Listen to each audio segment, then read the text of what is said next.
ওকে,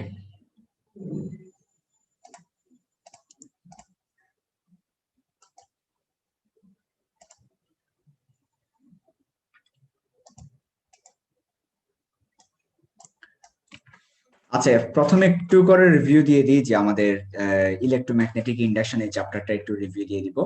so দেখো, এই চ্যাপ্টারে একটু রিভিউ দিয়ে দিতে পারলে ভালো হবে। ওকে,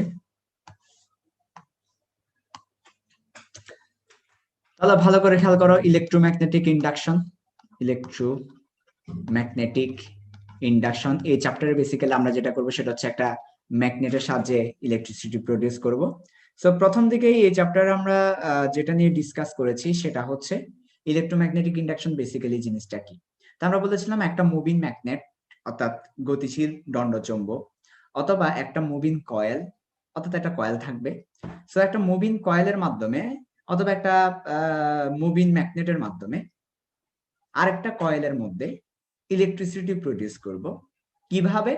ম্যাগনেটিক ফ্লাক্সের পরিবর্তনের মাধ্যমে।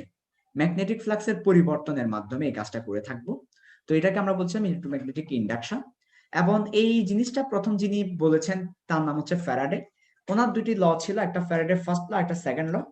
ফ্যারাডে ফার্স্ট লতে আমরা দেখেছি বেসিক্যালি ফ্যারাডে ফার্স্ট লতে যেটা এই কথাগুলাই তিনি বলেছেন, যদি আমরা ম্যাগনেটিক ফ্লাক্সের পরিবর্তন করতে পারি তাহলে একটা কয়েলের মধ্যে আমরা তড়িৎ প্রবাহকে পাবো। এটা হচ্ছে মূল কথা।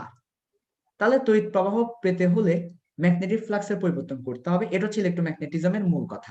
তো আরেকবার বলছি, ম্যাগনেটিক ফ্লাক্সের পরিবর্তন করতে হবে। সো ম্যাগনেটিক ফ্লাক্সের পরিবর্তন করতে হবে, এনি হাউ ম্যাগনেটিক ফ্লাক্সের পরিবর্তন করতে হবে। কিসের জন্য ম্যাগনেটিক ফ্লাক্সের পরিবর্তন করব বলতো? কিসের জন্য? তড়িৎ প্রবাহ পাওয়ার জন্য। তড়িৎ প্রবাহ পাওয়ার জন্য। এখন ম্যাগনেটিক ফ্লাক্স কিভাবে পরিবর্তিত করা যায়? দুই ভাবে। কি কি? মুভিং ম্যাগনেটের মাধ্যমে। মুভিং ম্যাগনেটের মাধ্যমে কিভাবে? আমরা যদি একটা ম্যাগনেটকে মুভ করাই তাহলে হচ্ছে তার ডিসটেন্স চেঞ্জ হয়। ডিসটেন্স চেঞ্জ হলে ডিসটেন্সের উপর ডিপেন্ড করে ম্যাগনেটিক ফিল্ড চেঞ্জ হয়ে যায়। ফলে মুভিং ম্যাগনেট কি চেঞ্জ করে? বি কে চেঞ্জ করে দেয়। আর বি কেই তো বলছি ম্যাগনেটিক ফ্লাক্স, বি এর সাথে তো জড়িত, তাই না? বি কে হয়তো সরাসরি বলছি না, বি এর সাথে তো ম্যাগনেটিক ফ্লাক্সটা জড়িত। এ বি কস থিটা, এটাই ম্যাগনেটিক ফ্লাক্সের সাথে বি এর রিলেশন। সো আমার একটা ম্যাগনেটকে চেঞ্জ করলে ম্যাগনেটিক ফিল্ডকে চেঞ্জ হয়, ম্যাগনেটিক ফিল্ড চেঞ্জ হলে ফ্লাক্স চেঞ্জ হয়, ফ্লাক্স চেঞ্জ হলে তড়িৎ প্রবাহ পাওয়া যায়। আরেকটা ওয়ে ছিল, সেটা কি? একটা প্রাইমারি কয়েল ইউজ করব। প্রাইমারি কয়েলের ডেফিনেশনটা ছিল, যে কয়েলের মধ্যে ব্যাটারি থাকবে সেটাকে প্রাইমারি কয়েল বলছি। যে কয়েলের মধ্যে ব্যাটারি থাকবে সেটাকে বলছি প্রাইমারি কয়েল। আমার একটা প্রাইমারি কয়েল ব্যবহার করব, ওই প্রাইমারি কয়েলে কারেন্ট ফ্লো করবে। কারেন্ট নিজেও একটা কিসের জন্ম দিতে পারে? ম্যাগনেটিক ফিল্ডের জন্ম দিতে পারে। ওই ম্যাগনেটিক ফিল্ডটাকে চেঞ্জ করব, ফলে ফ্লাক্স চেঞ্জ হবে। তাহলে আমরা দুইভাবে ফ্লাক্স চেঞ্জ করতে পারি। একটা হচ্ছে মুভিং ম্যাগনেটের সাহায্যে আমরা ম্যাগনেটিক ফিল্ডকে চেঞ্জ করার মধ্য দিয়ে ফ্লাক্সকে চেঞ্জ করব। আর একটা হচ্ছে প্রাইমারি কয়েল, যেটাতে ব্যাটারি থাকবে। ব্যাটারি থাকলে কারেন্ট ফ্লো হবে, কারেন্ট ফ্লো হলে ম্যাগনেটিক ফিল্ড ক্রিয়েট হবে। এর মাধ্যমে আমরা ম্যাগনেটিক ফ্লাক্সকে চেঞ্জ করতে পারি। তাহলে মূল কথা কি ম্যাগনেটিক ফ্লাক্স চেঞ্জের মাধ্যমে তড়িৎ প্রবাহ হয়? এটা কি মেইন কথা? নাকি মেইন কথা হচ্ছে ম্যাগনেটিক ফিল্ড চেঞ্জের মাধ্যমে ম্যাগনেটিক ফ্লাক্স চেঞ্জ হয়ে তড়িৎ প্রবাহ হয়? কোনটা আরো বেশি স্পেসিফিক্যালি? কোনটা আরো বেশি স্পেসিফিক? কোনটা, লাস্টেরটা না ফার্স্টেরটা? ম্যাগনেটিক ফ্লাক্সের মাধ্যমে তড়িৎ প্রবাহ পাওয়া যাবে, নাকি ম্যাগনেটিক ফিল্ডকে চেঞ্জ করতে পারলে ম্যাগনেটিক ফ্লাক্স চেঞ্জ হয়ে যায় আর ওই ওই সময় তড়িৎ প্রবাহ পাওয়া যায়? কোনটা ভালো? লাস্টেরটা। আমরা এই কথাটাকে আরেকটু এক্সটেনশন করে এভাবেই বলি, ম্যাগনেটিক ফিল্ডকে চেঞ্জ করব, ম্যাগনেটিক ফিল্ড বি কে চেঞ্জ করে এ কে যদি চেঞ্জ করতে পারি তবে ম্যাগনেটিক ফ্লাক্স চেঞ্জ হবে, আর ম্যাগনেটিক ফ্লাক্স চেঞ্জ হলে তড়িৎ প্রবাহ পাবো।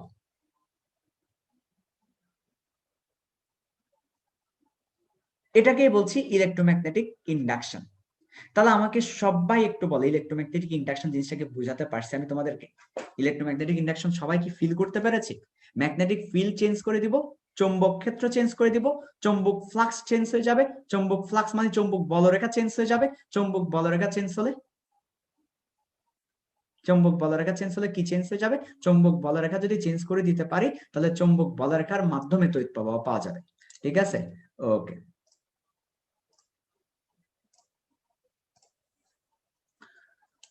ঠিক আছে ভাইয়া, এবার চলে আসো এরপরে।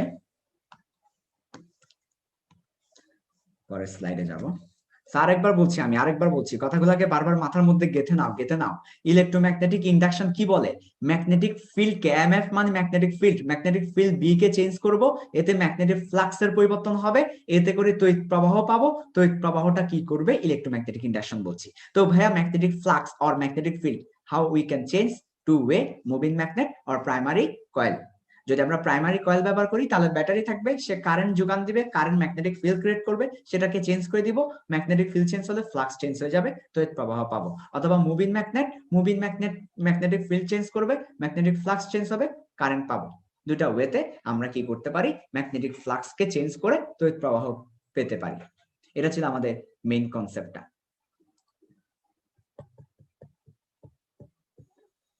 ফ্যারাডে আমাদেরকে কথাই বলছেন, মিস্টার ফ্যারাডে সাহেব আমাদেরকে কি বলছেন দেখো। মিস্টার ফ্যারাডে সাহেব, একটু ওয়েট করো।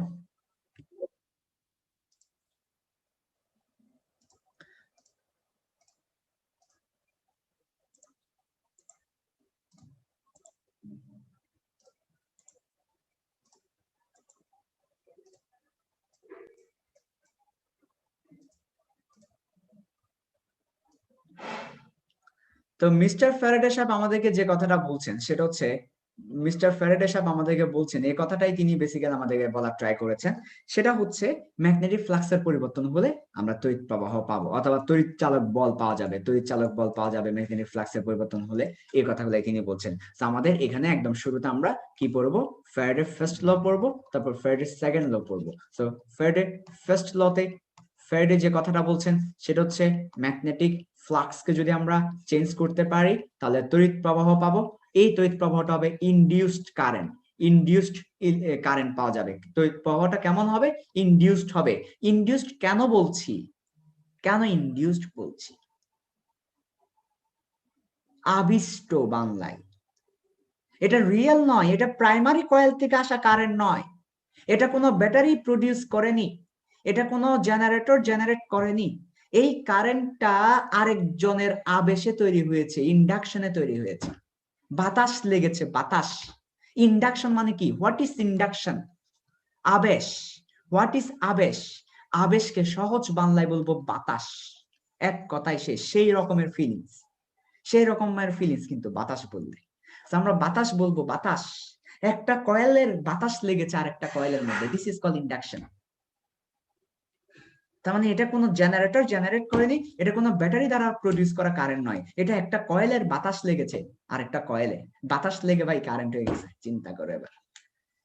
তো ফ্যারাডে এই কথাই বলছে, ম্যাগনেটিক ফ্লাক্স চেঞ্জ করলে ইনডিউসড কারেন্ট পাওয়া যাবে, প্রডিউস হবে। এটা ছিল ফ্যারাডে ফার্স্ট ল।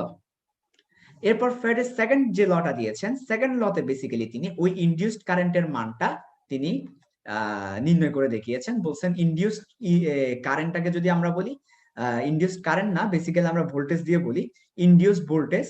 সো ইনডিউসড ভোল্টেজকে আমরা একটা সুন্দর নাম দিই।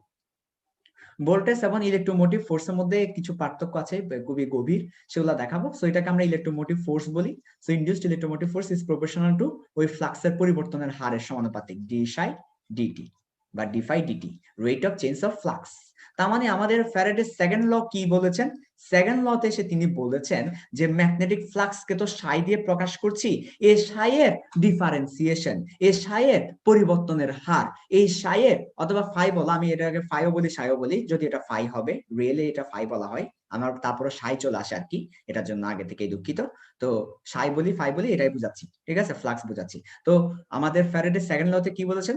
ফ্লাক্সের পরিবর্তনের হার, rate of change of flux. তো পরিবর্তনের হার বললেই ডিফারেন্সিয়েশন চলে আসবে। এই ফ্লাক্সের পরিবর্তনের হারটা সমানুপাতিক কার? Induced EMF. আর ইনডিউসড ইএমএফ কে আমরা বাঁকা ই দিয়ে প্রকাশ করে থাকি, সোজা ই দিয়ে নয়। তো এটাই ছিল ফ্যারাডের সেকেন্ড ল। তো তোমাদেরকে একটা ব্যাপার ক্লিয়ার করে ফেলি, সেটা হচ্ছে ভাইয়া ভোল্টেজ এবং ইনডিউসড ইএমএফ এর মধ্যে পার্থক্যটা কি? দেখো একটা সার্কিট ড্র যদি করি তাহলে ব্যাপারটা ক্লিয়ার হবে। এই রেসিস্টেন্সের দুই প্রান্তে যদি একটা ভোল্ট মিটার লাগাই তবে এখানে একটা ভোল্টেজ পাবো।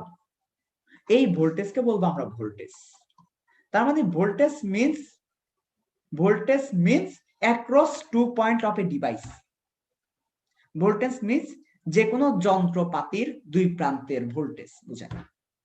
আর ইএমএফ বলতে বোঝায় পুরো সার্কিটকে যে ড্রাইভেন করে, পুরো সার্কিটকে যে চালায়, পুরো সার্কিটে যে ইলেকট্রনকে মোশন দেয় তাকে বলি ইএমএফ। কথাটাকে এভাবে বলা যায়, এটা যদি একটা সার্কিট হয়, সার্কিটটা একটু ভালো করে খেয়াল করো, এটা যদি একটা সার্কিট হয়, এই পুরো সার্কিটের মধ্যে ইলেকট্রন যাচ্ছে, ইলেকট্রনকে মোশন দিচ্ছি, তো ইলেকট্রনকে মোশন দেওয়া হচ্ছে, রাইট? ইয়েস, ইলেকট্রনকে আমরা মোশন দিচ্ছি।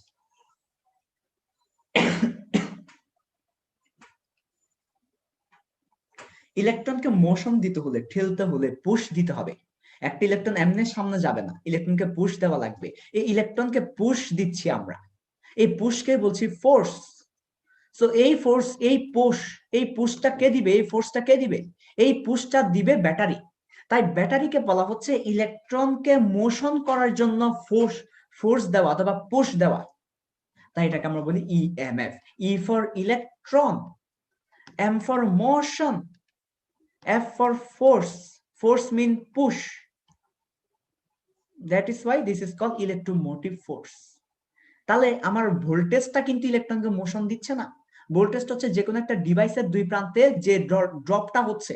একটা ইলেকট্রন যখন একটা যন্ত্রপাতির মধ্য দিয়ে যেতে চায়, একটা যন্ত্রপাতির মধ্য দিয়ে, ফর এক্সাম্পল একটা ভালভের মধ্য দিয়ে যখন আমার ইলেকট্রন যেতে চায়, সেখানে কিছু ড্রপ হয়, সেখানে কিছু লস হয়, এই this is call drop voltage.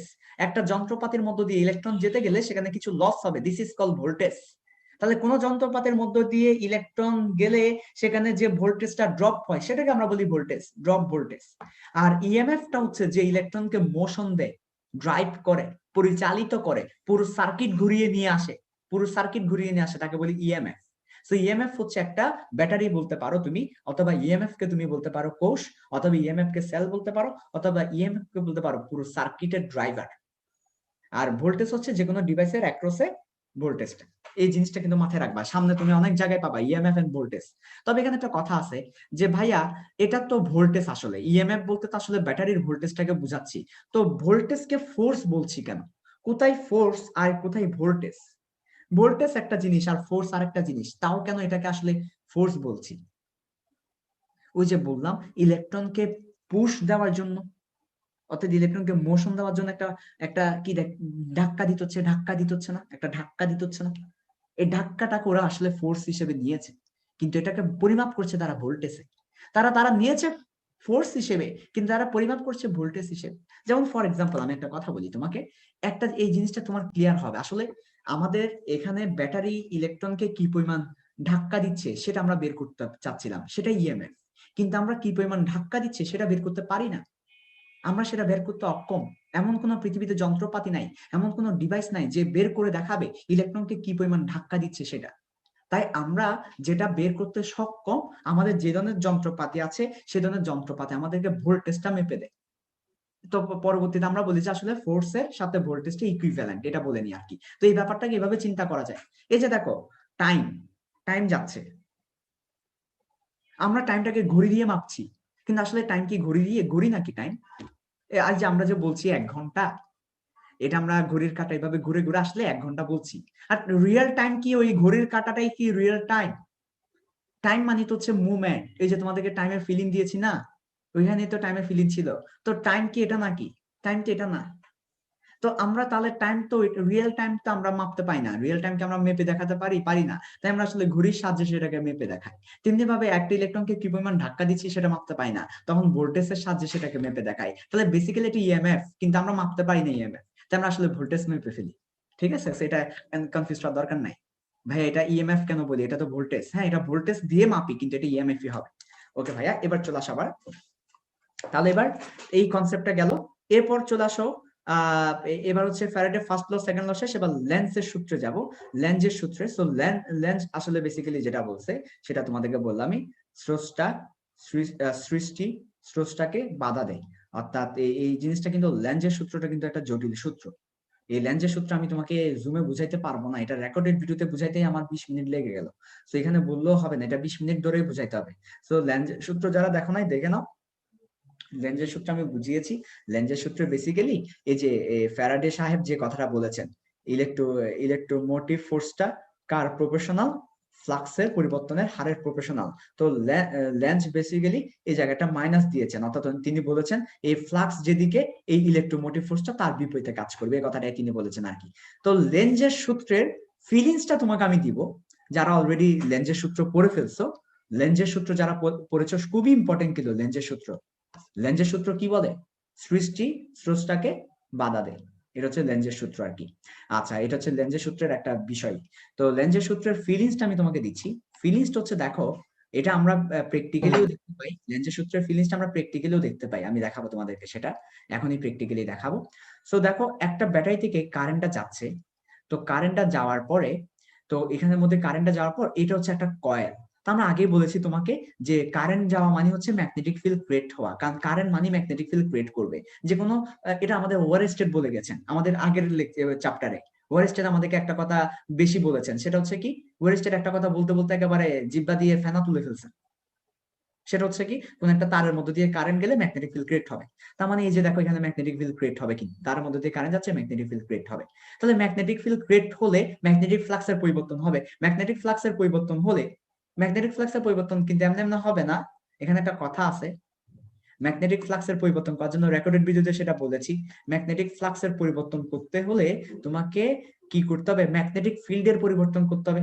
Magnetic ফিল্ডের পরিবর্তন করতে হলে তাহলে তোমাকে বি কে চেঞ্জ করতে হবে। এখন বি কার উপর ডিপেন্ড করে? B is equal to mu naught I twice pi a, এটা ছিল আমাদের আগের চ্যাপ্টারে বায়োট-স্যাভার্টের সূত্র। তো বি কার উপর ডিপেন্ড করে?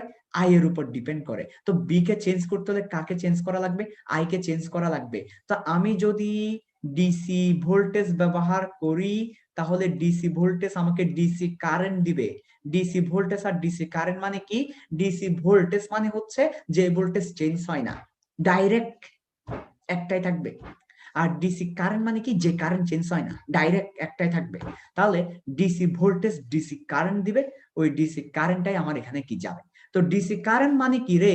কারেন্টটাকে শিল মেরে দিছি, ফিক্স, চেঞ্জ হতে পারবে না। তো কারেন্ট যদি চেঞ্জ না হয় তাহলে ম্যাগনেটিক ফিল্ড চেঞ্জ হবে না, ম্যাগনেটিক ফিল্ড চেঞ্জ না হলে ম্যাগনেটিক ফ্লাক্স চেঞ্জ হবে না, ম্যাগনেটিক ফ্লাক্স চেঞ্জ না হলে আবার আমরা কি পাবো না? ইনডিউসড কারেন্ট পাবো না। তাহলে আমাকে এখানে ডিসি ব্যাটারি ব্যবহার করা যাবে না। আমাকে কোন ব্যাটারিটা ব্যবহার করতে হবে? এখানে আমাকে এসি ব্যাটারি ব্যবহার করতে হবে। কাজেই আমরা এখানে এসি ব্যাটারি ব্যবহার করব এটার জন্য। তাহলে এসি ব্যাটারি ব্যবহার করলে আমাদের কি হবে? কারেন্ট চেঞ্জ হবে, কারেন্ট চেঞ্জ হলে বি চেঞ্জ হবে, বি চেঞ্জ হলে কি হবে? ম্যাগনেটিক ফ্লাক্স চেঞ্জ হবে, ম্যাগনেটিক ফ্লাক্স চেঞ্জ হলে ইনডিউসড কারেন্ট পাবো। কাজে আমরা এখন দেখাচ্ছি তোমাকে, সো ভালো করে দেখো। এটা হচ্ছে আমার DC voltage, AC voltage, AC voltage, AC ভোল্টেজের সাথে আমরা একটা কয়েল যুক্ত করে দিলাম। সো এখানের মধ্যে কারেন্টটা চেঞ্জ হবে, এসি কারেন্ট, এসি কারেন্ট মানে কারেন্টটা চেঞ্জ হবে। তো এসি কারেন্ট চেঞ্জ হয়ে এখানে ম্যাগনেটিক ফ্লাক্স পাবো। তো এই যে এখানে যে ফ্লাক্সের পরিবর্তন হচ্ছে, আমরা আগে বলছি ফ্লাক্সের পরিবর্তন হলে আরো একটা কারেন্ট তৈরি হবে। তাহলে এই জায়গায় একটা কি ফ্লাক্সের পরিবর্তন কারণে আরো একটা কারেন্ট তৈরি হলো, এই কারেন্টকে বলছি ইনডিউসড কারেন্ট। কারণ এটা এটা বাতাসের কারণে তৈরি হয়েছে, বাতাস লাগছে আবেশের কারণে, ইন্ডাকশনের কারণে। ইন্ডাকশন, আবেশ, বাতাস, তাহলে এটা হচ্ছে ইনডিউসড কারেন্ট, এটা রিয়েল কারেন্ট নয়। আর এটা হচ্ছে রিয়েল কারেন্ট। তো এখন রিয়েল কারেন্টটা কোন দিকে যাচ্ছে? এই দিকে যাচ্ছে রিয়েল কারেন্টটা। তাহলে রিয়েল কারেন্টটা যাচ্ছে এই দিকে, যেটা ব্যাটারি সাপ্লাই দিচ্ছে, রিয়েল কারেন্ট ব্যাটারি সাপ্লাই দিচ্ছে। তো ইনডিউসড একটা কারেন্ট তৈরি হচ্ছে না এই কয়েলের মধ্যে, ওই ইনডিউসড কারেন্টটা কোন দিকে যাবে? ওই ইনডিউসড কারেন্টটা কি ব্যাটারির দিকে যাবে, এদিকে যাবে নাকি এদিকে আসবে? ওই ইনডিউসড কারেন্টটা যাবে রিয়েল কারেন্টের অপোজিটে। এটাই হচ্ছে লেঞ্জের সূত্রের ফিলিংসটা। তাহলে ইনডিউসড কারেন্ট হবে রিয়েল কারেন্টের অপোজিটে, তাহলে ব্যাটারি যে কারেন্টটা পাঠাবে ইনডিউসড কারেন্ট তার অপোজিটে যাবে। এটাই আসলে লেঞ্জের সূত্র। সৃষ্টি স্রষ্টাকে বাধা দে, বুঝে নিব আমরা এখন। এই যে দেখো, রিয়েল কারেন্টটা কিন্তু ইনডিউসড কারেন্টের জন্ম দিয়েছে, তাহলে রিয়েল কারেন্ট হচ্ছে বাপ আর এ হচ্ছে পোলা। রিয়েল কারেন্ট হচ্ছে স্রষ্টা। কার স্রষ্টা? ইনডিউসড কারেন্টের স্রষ্টা। আর ইনডিউসড কারেন্ট হচ্ছে সৃষ্টি, ক্রিয়েটর, ক্রিয়েশন। বান্দা, গোলাম, এই যে মাবুদ আর হচ্ছে বান্দা। তাহলে দেখো, রিয়েল কারেন্ট যেদিকে যাচ্ছে ইনডিউসড কারেন্ট তার অপোজিটে। এ কথার অর্থ হচ্ছে রিয়েল কারেন্টের মান যদি হয় 10, ইনডিউসড কারেন্টের মান যদি হয়, ইনডিউসড কারেন্টের মান যদি হয় 2, তাহলে লব্ধি কারেন্ট হবে 10 মাইনাস 2। তার মানে আমার কারেন্ট আগে 10 ছিল, এখন ইনডিউসড কারেন্টের কারণে 2 কমে গেল। তার মানে আমার রিয়েল কারেন্ট যেটা ছিল সেটাকে কমিয়ে দিচ্ছে ইনডিউসড কারেন্ট। তার মানে স্রোতটাকে বাধা দিচ্ছে সৃষ্টি, তাই বলা হয় স্রোতটাকে সৃষ্টি বাধা দেয়। এটাই হচ্ছে ইনডিউসড কারেন্ট, আর এটাই হচ্ছে লেন্জের সূত্রের ফিলিংস। এটাই লেন্জ বলে গেছে যে রিয়েল কারেন্ট যেদিকে যাবে ইনডিউসড কারেন্ট তার অপোজিটে আসবে। আমরা কি বুঝতে পেরেছি? ফিল করতে পেরেছি লেন্জের সূত্র একদম সহজে? কষ্ট হইছে? কষ্ট হইছে ফিল করতে? বলো না। রিয়েল কারেন্ট যেদিকে ইনডিউসড কারেন্ট তার অপোজিট, এটাই লেন্জের সূত্রের সহজ রূপ। কিন্তু তিনি আরো অনেক কথা বলেছেন, এগুলার ব্যাখ্যা দিয়েছেন, রেকর্ড ভিডিওতে পড়াইছি। সবাইকে বুঝতে পারছো নাকি বুঝো নাই?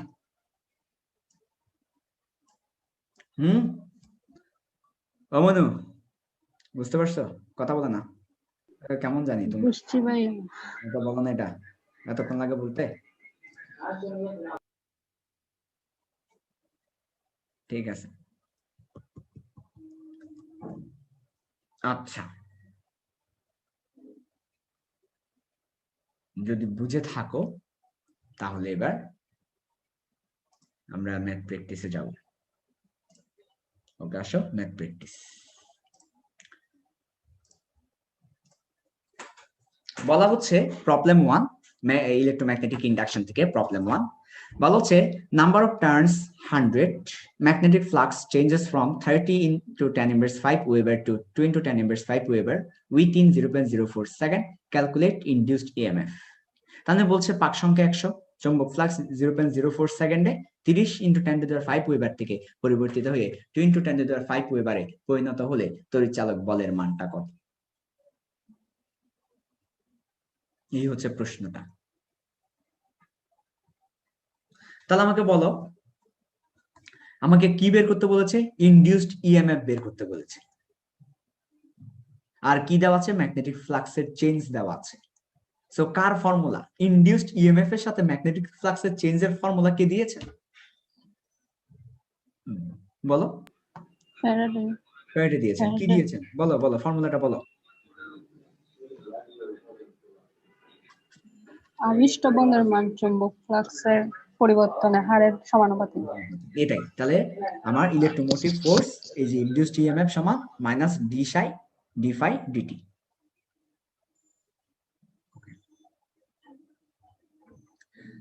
আচ্ছা, এবার একটা ডিফারেন্সিয়েশন থেকে প্রশ্ন করি তোমাদেরকে। ডিফারেন্সিয়েশন, ডিফারেন্সিয়েশন সবাই পারি না?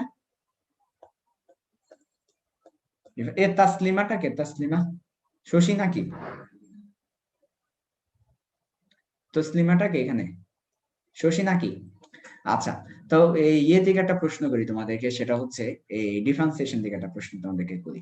ডিফারেন্সিয়েশন থেকে, ডিফারেন্সিয়েশনে তোমরা অন্তরজ পড়ছো, অন্তরক পড়ছো।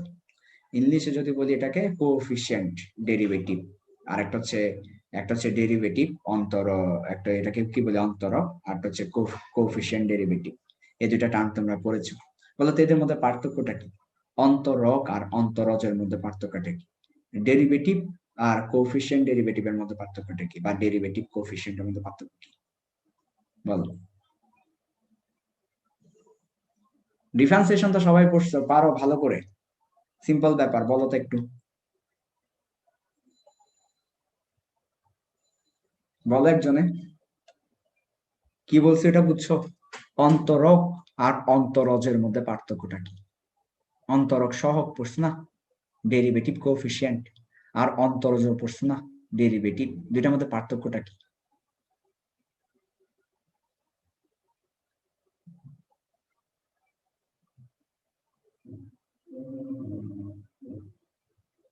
দুঃখ আছে তো কপালে, দুঃখ আছে।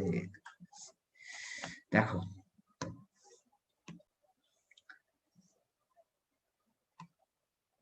ভালো করে খেয়াল করো, তোমাদের কপালে দুঃখ আছে।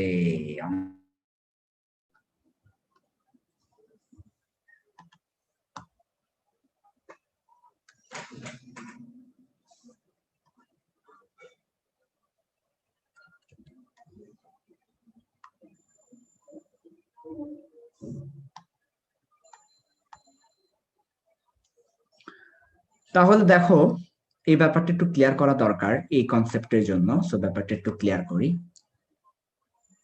একটা হচ্ছে ডিডিটি, এটা একটা অপারেটর, তার সাথে টি কিউবকে অপারেশন করব এবং 3t² পাবো। এই হচ্ছে একটা ঘটনা। আর আরেকটা জায়গায় দেখা গিয়েছে যে ডি সাইন এক্স আর নিচে ডি কস এক্স, পরবর্তীতে তারা এটাকে বলেছে এভাবে d sine x d x d cos x d x. পরবর্তীতে তারা এটাকে বলেছে সাইন এক্স কে ডিফারেন্সিয়েট করলে কস এক্স পাওয়া যায় এবং কস এক্স কে ডিফারেন্সিয়েট করলে মাইনাস সাইন এক্স পাওয়া যায়। পরবর্তীতে তারা এটাকে বলেছে কট এক্স। আমাকে একটা কথা বলো তোমরা, যে দেখো এখানের মধ্যে এই পুরো জিনিসটা হচ্ছে অপারেটর, এটা একটা অপারেটর হিসেবে কাজ করেছে, অপারেটর। আর এটা হচ্ছে একটা কি, অপারেন্টস, যার উপর অপারেশন চালানো হয়। এই ডিফারেন্সিয়াল অপারেটরটা ওর উপর অপারেশন চালিয়েছে, চালিয়ে ওর পাওয়ার রিডিউস করেছে। এটাকে আমরা বলি অনলি ডেরিভেটিভ। এই জিনিসটাকে আমরা বলি ডেরিভেটিভ। আর এই ক্ষেত্রে দেখো এখানে এটা আলাদা, এটা আলাদা, এটা আলাদা, এটা আলাদা, চারটা ভিন্ন ভিন্ন জিনিস এখানে। এখানে কিন্তু এটার মতো পুরোটা একটা অপারেটর নয়। এখানে এই যে দেখতে পাচ্ছ, এই যে এইটা ডি ডি কস এক্স, এটা একটা অপারেটর নয়। এখানে এটা আলাদা, এটা আলাদা। ডি সাইন এক্স, এটা ডি কস এক্স, আলাদা জিনিস, এটা আলাদা সম্পূর্ণ। তো এটাকে পরবর্তীতে আমরা জিনিসটা কিভাবে বোঝার জন্য এভাবে লিখি, dd x sine x dd x cos x. Or তুমি যদি চাও যে এক্স কে চেঞ্জ করবে, এক্স এর জায়গায় তুমি অন্য কিছু আনতে পারো, whatever you wish, doesn't problem, যে কোনো কিছুই আনা যাবে এখানে। সো এইভাবে পরবর্তীতে লিখে তারপর কাজ করলাম। তো এই জিনিসটাকেই বলি, এই যে এইভাবে করে লেখা, যেগুলো আলাদা আলাদা সেপারেট, এই জিনিসগুলোকে আমরা বলি ডেরিভেটিভ কোএফিসিয়েন্ট, অন্তরক সহগ। তার মানে এটা হচ্ছে আমাদের অন্তরক সহগ। এই যে পুরো জিনিসটাকে আমরা বলি অন্তরক সহগ। বেসিক্যালি অন্তরক সহগ পুরো জিনিসটাকে বলি না, ডি কেই বলি, ডি এর সাথে কিছু একটা থাকবে, জাস্ট ডি এর সাথে কিছু একটা থাকবে, এটাকে বলে অন্তরক সহগ। এই ডিটাই হচ্ছে সহগ। সহগ মানে কোএফিসিয়েন্ট, কোএফিসিয়েন্ট মানে যে কো শব্দের অর্থ হচ্ছে পাশে থাকবে, কো শব্দ তো যে পাশে থাকে। সো এই জিনিসটার পাশে যে থাকবে তাকে কোএফিসিয়েন্ট বলবো, পাশে থাকে, সহগ, অন্তর সহগ। ঠিক আছে? তো এই ব্যাপারটা একটু বোঝাটা দরকার ছিল এই জিনিসটার জন্য।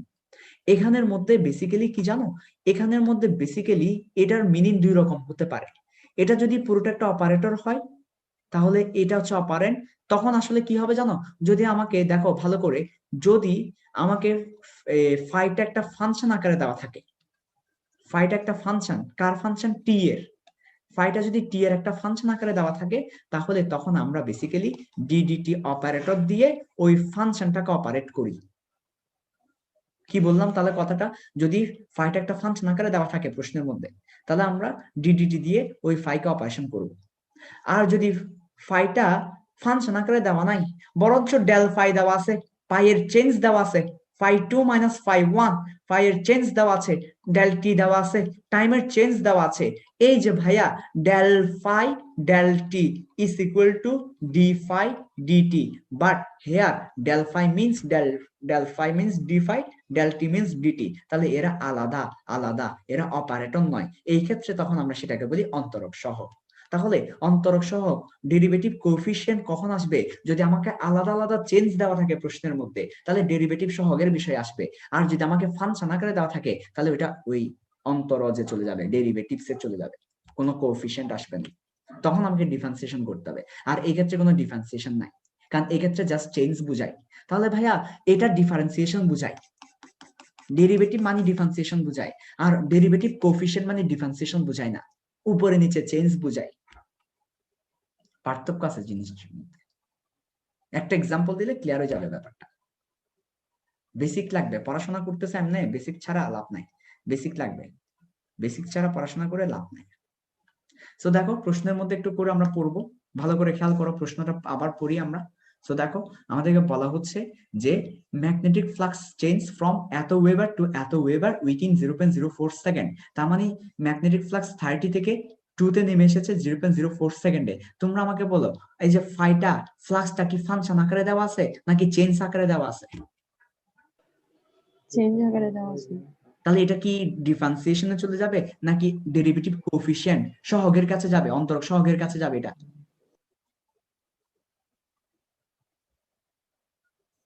বলো না কথা।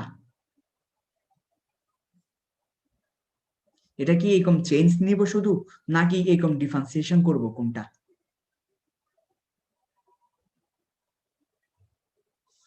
বুঝো নাই তাহলে আমার আলোচনা তোমরা এর আগেরটা? এতক্ষণ ধরে যা বলছি কিছু বুঝো নাই তাহলে?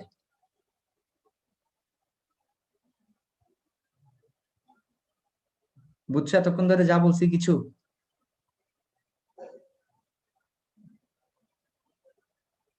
মাজিব, বুঝছো কিনা তোমরা?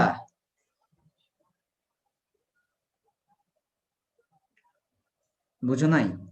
কথা বলে না কেউ। আরেকবার বলবো? ভাইয়া বলেন। আচ্ছা, তো এটা বলবা না? আরেকবার বললেন, এটা বলবা না? তা বসে আছো কেন চুপ করে? এটা বললে কি পিটা দিব, মারবো? চুপ করে থাকলে না রাগ উঠে আমার, আর আমার রাগ উঠলে তো কখন কি করি ঠিক নাই। দেখো আবার বলছি, ভালো করে খেয়াল করো, আমাদের দুই ধরনের ডিফারেন্সিয়েশন আছে। দেখো ভালো করে একটা এক্সাম্পল দিলে, লাস্টের দিকে গিয়ে একটা এক্সাম্পল দিই তোমাদেরকে, একদম লাস্টের স্লাইডে গিয়ে, তাহলে ব্যাপারটা আরো ক্লিয়ার হবে।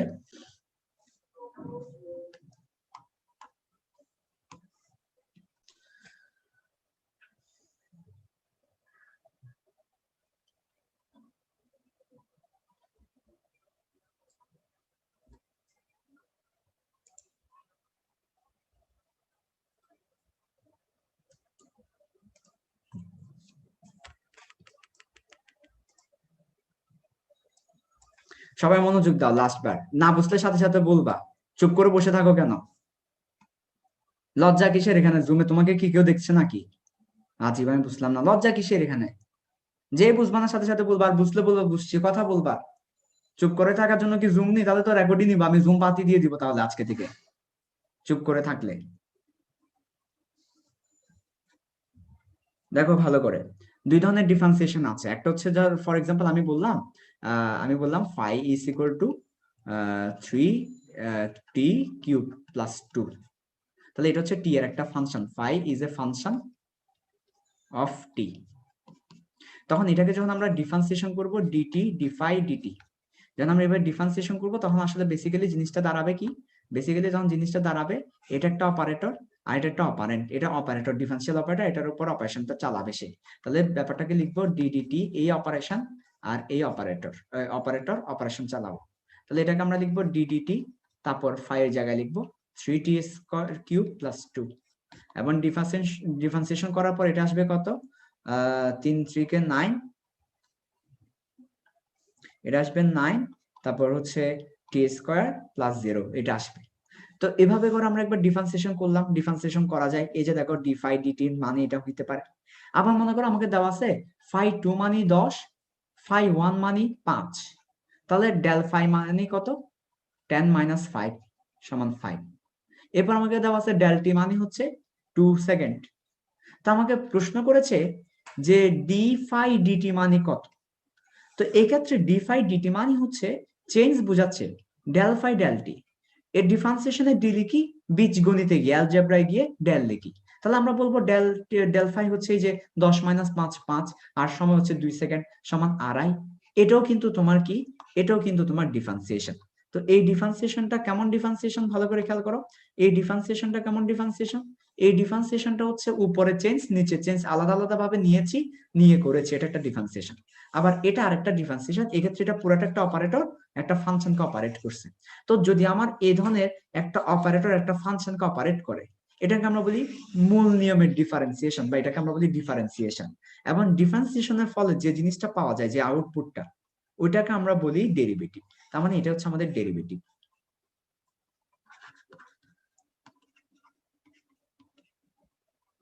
ডেরিভেটিভস, ঠিক আছে? ডেরিভেটিভস কি লিখলাম, ডেরিভেটিভস, ঠিক আছে। আচ্ছা, আর যখন আমরা মূল নিয়মে ডিফারেন্সিয়েশন করেছি, এখানে কি তোমরা ডিফারেন্সিয়েশনের কোনো নামগন্ধ পেয়েছো? এখানে ডিফারেন্সিয়েশনের কোনো নামগন্ধ আছে? না বলো। ভাইয়া। মানে এখানে জিনিসটা কি এই ডিডিটি পুরাটা একটা অপারেটর হিসেবে কাজ করেছে নাকি করে নাই, নাকি এটা আলাদা আলাদা ভাবে কাজ করেছে, কোনটা এই ক্ষেত্রে? আলাদা আলাদা ভাবে। আলাদা আলাদা ভাবে কাজ করেছে। তো আলাদা আলাদা ভাবে কাজ করলে তখন সেটাকে আমরা বলি অন্তরক সহগ। এটা আসলে সহগ হিসেবে কাজ করে, অন্তরক সহগ, ডেরিভেটিভ কোএফিসিয়েন্ট, ডেরিভেটিভ কোএফিসিয়েন্ট। এটা আলাদা, এটা আলাদা, এটা একটা কোএফিসিয়েন্ট, এটা আরেকটা কোএফিসিয়েন্ট। কোএফিসিয়েন্ট হওয়ার কারণে তাদেরকে ভাগ করা যায়, আর নাহলে তাদেরকে ভাগ করা যায় না। এই যে দেখো 5 কে 2 দ্বারা ভাগ করে আড়াই পেয়েছি, ভাগ করা যায় কোএফিসিয়েন্ট হলে, এটাকে আমরা বলছি ডেরিভেটিভ কোএফিসিয়েন্ট। তো এই ধরনের আমরা চাইলে D sine x d cos x ও লিখে করতে পারি। ডি কস এক্স মানে হচ্ছে কসের পরিবর্তন, ডি সাইন এক্স মানে সাইনের পরিবর্তন, উপরে আলাদা নিচে আলাদা, উপরে আলাদা নিচে আলাদা, এটা আলাদা এটা আলাদা। এরকম এই ফাংশনের মতো করে ডিফারেন্সিয়েশন কিন্তু করি নাই, এখানে আলাদা আলাদা করেছি। এটাকে আমরা বলি ডেরিভেটিভ সহগ বা কোএফিসিয়েন্ট। এবার কি মাথায় ঢুকছে? জি ভাইয়া। ওকে, তাহলে এরপর আসো এবার সো আমরা আমাদের এই অঙ্কের মধ্যে যাই। তো এই অঙ্কের মধ্যে দেখো তাহলে এখানের মধ্যে বলতো ম্যাগনেটিক ফ্লাক্সের চেঞ্জ দেওয়া আছে এত ওয়েবার থেকে এত ওয়েবার উইথিন এত সেকেন্ডের মধ্যে। সো এই ম্যাথের মধ্যে আমরা দেখতে পাচ্ছি যে আমার কি ফাংশন আকারে দেওয়া আছে নাকি চেঞ্জ আকারে দেওয়া আছে, কিভাবে দেওয়া আছে? চেঞ্জ আকার। চেঞ্জ। তো চেঞ্জ আকারে দেওয়া থাকলে আমরা কোন কিভাবে করব? আমরা কি ওই যে ডেরিভেটিভ বের করব নাকি সহগ বের করব? সহগ। সহগ বের করব, রাইট। তাহলে আমরা যদি সহগ বের করি, তাহলে সহগ বের করে করি, তাহলে আমাদের এই যে দেখো মেইনলি ফর্মুলা তো এটা। তো সহগ বের করে করলে উপরে হবে কি চেঞ্জ, উপরে হবে চেঞ্জ। তাহলে চেঞ্জটা কত? 30 থেকে 2 তে নেমে আসছে এটা বেসিক্যালি। তাহলে উপর আমরা জাস্ট চেঞ্জটা নেব 30, তারপর হচ্ছে চেঞ্জ 30 থেকে এটা কততে আসছে 2 তে নেমে আসছে, তাই না? 30 থেকে 2 তে আসছে, তাহলে শেষ মাইনাস আদি 2 মাইনাস 30 ইন্টু 10 ইনভার্স 5। এই যে উপরে চেঞ্জটা নিব জাস্ট, আর নিচে হচ্ছে 0.04 নিব। তাহলে আমার ক্যালকুলেশন করো, ক্যালকুলেশন করার পরে রেজাল্ট কত আসে, ক্যালকুলেশন করার পর যা আসে ওইটাই হবে অ্যান্সার। বুঝতে পারছি? কত আসে দেখো তো ক্যালকুলেশন করার পরে। তাহলে আমার এখানে আছে অবশ্য বই আছে, আমি বলে দিই এখান থেকে সরাসরি, বইয়েরই ম্যাথ এটা। এটার অ্যান্সার আসে হচ্ছে আমাদের 0.7 ভোল্ট। এটার অ্যান্সার আসে 0.7 ভোল্ট। ওকে, 0.7 ভোল্ট আসে। পারা যাবে? তাহলে জাস্ট হচ্ছে আমরা উপরে চেঞ্জ নিয়েছি আর নিচে টাইম নিয়েছি। পারবা নাকি পারবা না? পারবো ভাইয়া। এরপরটা আসে এবার, এরপরের ইয়াতে যাব, স্লাইডে যাব। এই ম্যাথ দেখো, a coil of 100 turns and 20 centimeter diameter is placed normal to magnetic field. তার মানে বলছে 100 পাক বিশিষ্ট একটা 20 সেন্টিমিটার ব্যাসের কুণ্ডলীকে চৌম্বক ক্ষেত্রের লম্বে রাখা হয়েছে। তার মানে আমার ম্যাগনেটিক ফিল্ডটা যদি হয় এই দিকে, তাহলে আমি আমার এই যে কয়েলটা সেটাকে রেখেছি এভাবে, অর্থাৎ লম্বে থাকবে। এরপর বলছে field intensity change from 0.2 to 0.5 within 0.3 millisecond. তার মানে 0.3 মিলি সেকেন্ডের মধ্যে আমার ম্যাগনেটিক ফ্লাক্সটা অর্থাৎ চৌম্বক ক্ষেত্র প্রাবল্য 0.2 থেকে চেঞ্জ হয়ে 0.5 হলো। ইএমএফ কত? আচ্ছা, এখানে প্রশ্নে কি ফ্লাক্স দিয়েছে নাকি ম্যাগনেটিক ফিল্ড দিয়েছে, কোনটা দিয়েছে বলতো? ওরা কি আমাকে ম্যাগনেটিক ফ্লাক্সের চেঞ্জ দিয়েছে নাকি ম্যাগনেটিক ফিল্ডের চেঞ্জ দিয়েছে? ম্যাগনেটিক ফিল্ডের। ম্যাগনেটিক ফিল্ডের চেঞ্জ দিলে আমরা ম্যাগনেটিক ফিল্ডের চেঞ্জ দিয়ে কি কোনো ফর্মুলা শিখেছি ইএমএফ এর? ইএমএফ এর ফর্মুলা তো মাইনাস ডি ফাই ডিটি। তো ম্যাগনেটিক ফ্লাক্স দিয়ে তো আমরা কোনো ফর্মুলা শিখি নাই, আমরা তো শিখেছি ফ্লাক্স দিয়ে, ফিল্ড দিয়ে তো কোনো ফর্মুলা শিখি নাই। তাহলে কি করব বলতো, কি করা লাগবে বলো?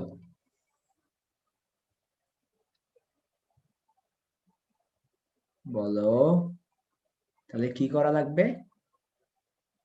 আচ্ছা, ফ্লাক্সের সাথে ফাইয়ের ইকুয়েশন বসাবো। ফ্লাক্সের সাথে ফিল্ডের একটা রিলেশন আছে না, রিলেশনটা কি বলো? ফ্লাক্সের সাথে ফিল্ডের relation AB cos theta. A B cos theta. সামনে আরো একটা জিনিস আছে, কি? Number of turns. ঠিক আছে, তাহলে হচ্ছে number of turns and A B cos theta. ঠিক আছে, তাহলে এটা হচ্ছে আমার ফ্লাক্সের সাথে ম্যাগনেটিক ফিল্ডের রিলেশনটা। তো আমি এই জিনিসটাই বসাবো এখানে। তো আমরা এখানে বসাতে পারি এভাবে। তো আমরা তো আগেই বলেছি, এখানেও আবার তোমার চেঞ্জ বলেছে, তাহলে এখানেও কি আমরা সহগ নিব নাকি ডেরিভেটিভ নিব? আমরা কি কোএফিশিয়েন্ট নিব নাকি ডেরিভেটিভটা নিব, ওই যে ফাংশনটা নিব? এখানেও চেঞ্জ বলেছে, চেঞ্জ বললেই আমরা উপরে নিচে চেঞ্জ নিব, শুধু কোএফিশিয়েন্টটা নিব। কাজেই উপরে হবে কিউ বলছি আমি, সরি, φ2 - φ1, আর নিচে হবে ডেল টি, টাইমের পরিবর্তন, আর এদিকে হবে মাইনাস। ঠিক আছে, তো এখন তাহলে আমরা কি লিখতে পারি দেখো ভালো করে। তাহলে ফাই মানে যদি N A B cos theta হয়, তাহলে আমরা এখানে বলতে পারি যে φ2 মানে, আমরা বলতে পারি φ2 মানে এন, এন তো সেম থাকবে, এও সেম থাকবে, বি চেঞ্জ হবে, শুধু বি2 লিখলাম, তারপর কসও সেম থাকবে কস থিটা, আর φ1 মানেও same N A B one cos theta 1 হবে। তো এখানে একটা মজার ব্যাপার হচ্ছে কি, কস থিটার মানটা আসলে 1। কেন কস থিটার মান 1? আচ্ছা, তার আগে আমাকে বলো যে কজের পরিচয় কি এখানে? এখানে কজের পরিচয় কি? এই ফর্মুলাতে কস কার কার মধ্যবর্তী কোণ?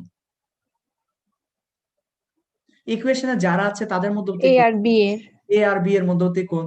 তো বি হচ্ছে ম্যাগনেটিক ফিল্ড, আর এ হচ্ছে একটা কয়েলের পারপেন্ডিকুলার, একটা কয়েলের দিক আর কি। তো আমার কয়েলটাকে আমি রেখেছি ম্যাগনেটিক ফিল্ডের সাথে লম্বে।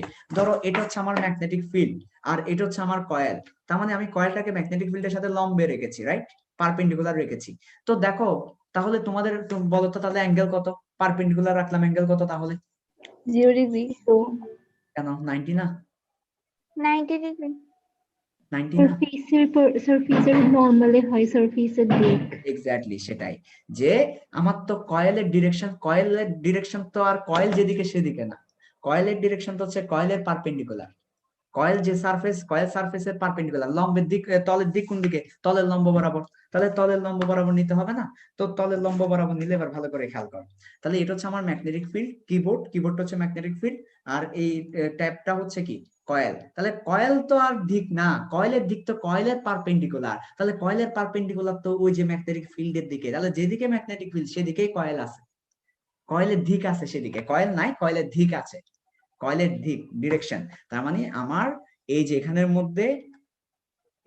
মধ্যে এ ভেক্টরটা যেদিকে, বি ভেক্টর ওই দিকেই আছে। এ ভেক্টর, এই যে এটা যদি হয় কয়েল, তাহলে এ ভেক্টরটা এদিকে, আমার বিও কিন্তু ওই দিকেই, তাহলে আমার cos 0 ডিগ্রি হবে, এটা 90 ডিগ্রি হবে না। যদি আমার এখানে কনফিউজড করার জন্য প্রশ্নের মধ্যে বলা হয়েছে পারপেন্ডিকুলার, এটা প্রশ্নের মধ্যে বলা হয়েছে যে দেখো প্লেস নরমাল, নরমাল মানে হচ্ছে কি অভিলম্ব, পারপেন্ডিকুলার। সো পারপেন্ডিকুলার বলা হয়েছে, প্রশ্নের মধ্যে লম্ব বলা হয়েছে, কনফিউজড হওয়ার জন্য যাতে তুমি এখানে 90 বসিয়ে দাও, কিন্তু না, বুঝতে হবে, বেসিক লাগবে, সেটা 0 ডিগ্রি, ফলে cos 0 এর মান 1, কাজেই এটা না বসালেও চলবে। তাহলে ফাইনালি আমরা যদি এখানে বসাই মাইনাস, এরপর n a কমন নিব, তাহলে হচ্ছে b2 - b1 divided by del T. আমার n হচ্ছে 100, a হচ্ছে, এই যে আমাকে ডায়ামিটার দেওয়া আছে, a কি হবে বলতো?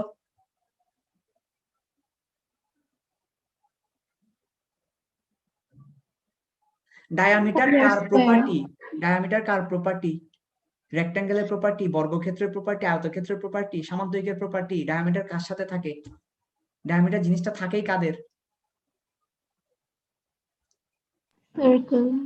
সার্কেলের, ব্যাসের। এই ব্যাস জিনিসটা থাকে কাদের? বৃত্তের। কাজেই আমাকে ডায়ামিটার দিয়েছে, আমাকে একবারের জন্য প্রশ্নের কোথাও বলা হয়নি যে আমার কয়েলটা সার্কুলার, আমার কয়েলটা বৃত্তাকার, আমার কয়েলটা বর্গাকার নয়, আয়তাকার নয়, আমার কয়েলটা হচ্ছে বৃত্তাকার, এটা প্রশ্নে কোথাও বলা হয়নি, একবারের জন্য কোথাও বলা হয়নি এই প্রশ্নে। কিন্তু তোমাকে ডায়ামিটার দিয়েছে এবং এটাই হচ্ছে এনাফ, আর লাগবে না, এটাই তোমাকে বলে দিচ্ছে এটা সার্কুলার হবে, কারণ ডায়ামিটার বা ব্যাস, এই ব্যাসটা শুধু বৃত্তেরই থাকে, অন্য কারো থাকে না। যদি 2 ডাইমেনশনালি বলি শুধু বৃত্তে থাকে, 3 ডাইমেনশনাল হলে গোলকের থাকে। তো আমরা তো 2 ডাইমেনশনাল চিন্তা করব, তাহলে আমার এরিয়া হবে পাই আর স্কয়ার। তো আমার তো ডায়ামিটার তো আর নয়, ডায়ামিটার মানে ব্যাস, তাকে আমরা 2 দ্বারা ভাগ করে আর বের করে নিব, তাহলে পাই আর স্কয়ার হবে এরিয়া। এরপর b2 এর মান বসাবো 0.5, b1 এর মান বসাবো 0.2, বসানোর পরে 0.5 মানে 0.2 বসালে 0.3 আসবে, টাইমের মান বসাবো 0.3 মিলি সেকেন্ড, মিলি সেকেন্ড মানে 0.3 ইন্টু tan ইনভার্স 3, তাহলে 0.3 ইন্টু tan ইনভার্স 3। তাহলে এভাবে সব মান বসানোর পর যেটা আসবে ওইটাই অ্যান্সার। তো এই ম্যাথটা কঠিন আছে, এই ম্যাথে অনেকগুলা পাজেল আছে, অনেকগুলা টুইস্টেড পয়েন্ট আছে। যেমন একটা টুইস্টেড পয়েন্ট হচ্ছে ডায়ামিটার দেওয়া আছে কিন্তু বলে না কয়েল কেমন, সো এরিয়া বের করতে গিয়ে স্টুডেন্টরা বিপাকে পড়বে। এরপর এই অঙ্কের আরেকটা পয়েন্ট হচ্ছে নাম্বার অফ টার্নস দেওয়া আছে, বাট তোমরা স্টিল না অনেকেই জানো না যে আমাদের flux is equal to number of টার্নসটা গুণ আছে, এটা অনেকেই জানে না। অনেকে মনে করে ফ্লাক্স মানে A B cos theta, number of টার্নসটা কিন্তু তার মাথায় থাকে না, সো নাম্বার অফ টার্নসটাও কিন্তু মাথায় রাখতে হবে। এরপর এখানে বলা হয়েছে প্লেস নরমাল, তার মানে লম্বে রাখা হয়েছে। এই লম্বের বিষয়টার জন্য অনেকে এখানে 90 বসিয়ে দিবে, কিন্তু না, এটা 0 ডিগ্রি, এটা একটা টুইস্টেড পয়েন্ট। এখানে টাইমের মান মিলি সেকেন্ডে আছে, সেকেন্ডে কিন্তু নাই, এটা আরেকটা টুইস্টেড পয়েন্ট। এখানে তোমার ম্যাগনেটিক ফ্লাক্স দেওয়া নাই, ম্যাগনেটিক ফিল্ড দেওয়া আছে, এটা আরেকটা টুইস্টেড পয়েন্ট। ঠিক আছে, অনেকগুলো টুইস্টেড পয়েন্ট থাকার কারণে এই অঙ্কটা অনেক বেশি ইম্পর্টেন্ট। এটাও আমাদের বইয়ের অঙ্ক, আমি জাস্ট ইসাক স্যারের বইয়ের অঙ্কগুলো করিয়ে দিচ্ছি। ঠিক আছে, এটাও বইয়ের অঙ্ক। ওকে, সো আজকে আর সময় নাই, 10টা বেজে গেছে। বলো ভাই একটু এর কথাটা একটু বলবেন, আমার নেট ডিস্টার্ব করছিল তাই বুঝি নাই। আচ্ছা, এর কথাটা দেখো, তোমাকে কিন্তু বলে নাই কয়েলের শেপ কেমন, অর্থাৎ কুণ্ডলীটা দেখতে কেমন, কিন্তু তোমাকে বলছে কয়েলের ডায়ামিটার হচ্ছে 20, অর্থাৎ ব্যাস হচ্ছে 20। তো ব্যাস এই জিনিসটা কাদের থাকে? বর্গের ব্যাস হয়, আয়তের ব্যাস হয়, সামান্তরিকের ব্যাস হয়, ট্রাপিজিয়ামের ব্যাস হয়? হয় না। ব্যাস কাদের হয়? সার্কুলার কোনো কিছুর ব্যাস হয়, বৃত্তাকার কোনো কিছুর ব্যাস হয়। তার মানে আমার কয়েলটা যে বৃত্তাকার সেটাই বলে দিচ্ছে। তো কয়েল যদি বৃত্তাকার হয়, বৃত্তের এরিয়া বসাবো পাই আর স্কয়ার, এটাই। আচ্ছা ঠিক আছে, ওকে ভাইয়া। তো আমাদের ম্যাগনেটিক ইন্ডাকশনের 2টা অঙ্ক করাইছি, আরো অনেকগুলো অঙ্ক আমি লিখে রাখছিলাম ওইখানে, প্রায় 10-12টা অঙ্ক, সেটা করাতে পাইনি। বাট একটা ম্যাথ না করিয়ে যাব না, একটা ম্যাথ অবশ্যই করাবো, লাস্ট ম্যাথ। আমি একটু তার আগে আমার একটা ক্লাস আছে আরেকটা, একটু বলে দিই ওদেরকে।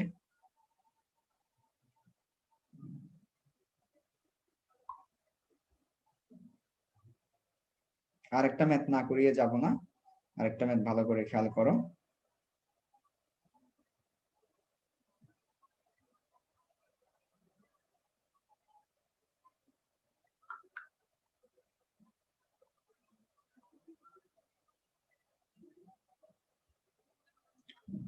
ওকে, সো দেখো হয়েছিলাম, হ্যাঁ লাস্ট একটা ম্যাথ দেখাবো। এই ম্যাথটা খুবই ইম্পর্টেন্ট, কারণ হচ্ছে রিলেট করতে পারবা বেসিক্যালি ডিফারেন্সিয়েশনের ব্যাপারটা। আমাকে বলা হচ্ছে ফ্লাক্স ইজ ইকুয়াল টু, এটাও বইয়ের অঙ্ক, ই মাইনাস টি টি স্কয়ার, এটা এইভাবে দেওয়া আছে। তারপর আমাকে বলল যে এটা 0 হবে শুরু থেকে কত সময় পর। তার মানে কথাটা বুঝো, শুরু থেকে কত সময় পর আমার ইলেকট্রোমোটিভ ফোর্সটা 0 হবে। তার মানে প্রশ্নটা হচ্ছে শুরু থেকে কত সময় পর ইলেকট্রোমোটিভ ফোর্সটা 0 হবে, এবং ফ্লাক্স দেওয়া আছে এটা, how much time after electromotive force will be 0, এই হচ্ছে প্রশ্নটা। তো আমাকে একটা কথা বলো, ইলেকট্রোমোটিভ ফোর্সের ফর্মুলা বলো। ইলেকট্রোমোটিভ ফোর্সের formula minus d phi dt. এবার আমাকে বলো যে এবার তুমি কি বসাবে, ফাই এর পরিবর্তন বসাবে, এবার কি সহগ বসাবে, না ডেরিভেটিভ বসাবে, না ডেরিভেটিভ কোএফিশিয়েন্ট বসাবে, কোনটা? অ্যাকর্ডিং টু ডিফারেন্সিয়েশনের বেসিক দিয়ে বলো কি বসাবে এবার তুমি? ডেরিভেটিভ। ডেরিভেটিভ বসাবে। হোয়াই? ফাংশন দেওয়া আছে তাই। এক্স্যাক্টলি। তাহলে ই মাইনাস টি টি স্কয়ার, এবার ডেরিভেটিভ আমরা ইয়ে করব, ডিফারেন্সিয়েশন করে দিব। সো ডিফারেন্সিয়েশন করলে সামনে একটা মাইনাস আসবে, ই মাইনাস টি হবে, টি স্কয়ার মিলে 2t। ঝামেলা আছে এটা, এটা তো দুই চলকের ডিফারেন্সিয়েশন, সো এত সহজ না। দুই চলকের ডিফারেন্সিয়েশন তো পেইন দেয়, দুই চলকের ডিফারেন্সিয়েশন খুবই পেইন। টি স্কয়ার, এরপর আবার হচ্ছে প্লাস 2t ই মাইনাস টি। ওকে, এর পরবর্তীতে আসো কত আসে তাহলে ফাইনালি। তাহলে ফাইনাল আমরা পাচ্ছি, এখান থেকে আমরা পাচ্ছি, আমরা যদি এটাকে মাইনাসটাকে গায়েব করে ফেলি তাহলে আমরা পাচ্ছি মাইনাস টি দেন টি স্কয়ার মাইনাস 2t। ওকে, এটা পাচ্ছি, এটা হচ্ছে আমাদের ইএমএফ। এবং আমাকে বলেছে শুরু থেকে কত সময় পর ইএমএফটা 0 হবে, তার মানে ইএমএফটাকে 0 করতে বলেছে, তার মানে ইএমএফটাকে 0 করব আমরা। তো ইএমএফটা 0 হলে তাহলে দেখো, তাহলে আইদার হয় আমার কি 0 হবে, ই মাইনাস টি 0 হবে, or T square minus 2t 0 হবে, রাইট? হয় আমরা জানি দুইটা জিনিসের গুণফল শূন্য হলে হয় এটা শূন্য না হয় ওইটা শূন্য, তাহলে ই মাইনাস টি জিরো হবে অথবা t square minus two t zero হবে। তো এখান থেকে আমরা কি কমন নিব দেখো ভালো করে, এখান থেকে আমরা টি কমন নিলে টি মাইনাস টু জিরো, তাহলে হয় টি সমান জিরো অথবা টি সমান টু। আর যদি আমরা এটা দিয়ে করি তো এটা তো কখনো আসলে জিরো হইতে পারে না। ই মাইনাস টি এর মান কখনো জিরো হইতে পারে? কে বলতে পারবা কখনো জিরো হইতে পারে কিনা? বেসিক বলো তো, এই ই মাইনাস টি এর মান জিরো হইতে পারে? পারে জিরো হইতে?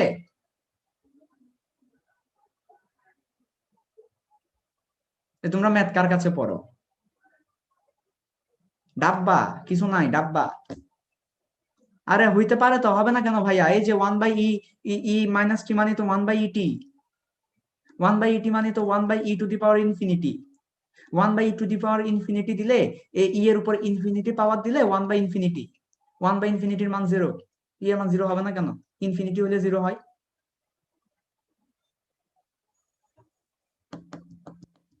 ডাব্বা মারবা? আমি বুঝি না তোমরা কি ম্যাথ করো, একটা যেটাই ধরি ম্যাথের একটাও পারো না।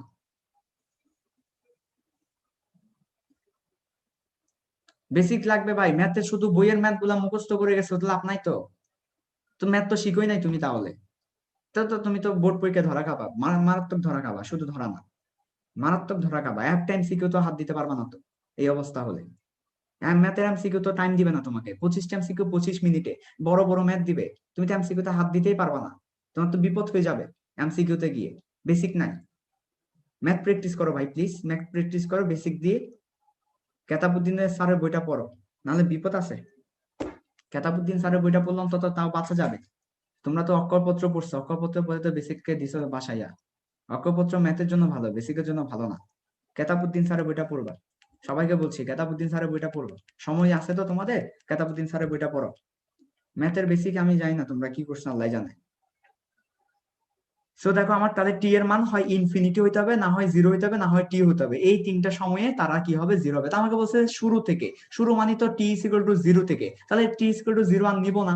আবার টি ইজ ইকুয়াল টু ইনফিনিটি, ইনফিনিটিও নিব না, কারণ কখন ইনফিনিটি গিয়ে জিরো হবে এটা তো আমরা নিব না। টি সমান জিরোও নিব না, কারণ আমাকে বলছে শুরু থেকে কত সময় পরে গিয়ে, তার মানে টি ইজ ইকুয়াল টু 2 সেকেন্ডটাই নিব, তার মানে শুরু থেকে 2 সেকেন্ড পরে গিয়ে আমার ইএমএফটা আবার জিরো হবে। তাহলে অঙ্কটা একবার বুঝিয়ে দিই, সবাই একবার মনোযোগ দাও, সবাই একবার মনোযোগ দাও। অঙ্কে কি বলছে? আমাকে ফ্লাক্সের ইকুয়েশন দেওয়া আছে, বলছে শুরু থেকে, তার মানে 0 সেকেন্ড থেকে শুরু করে কত সেকেন্ড পরে গিয়ে এই ইলেকট্রোমোটিভ ফোর্সটা জিরো হবে। ভাই ইলেকট্রোমোটিভ ফোর্সটা জিরো হবে মানে?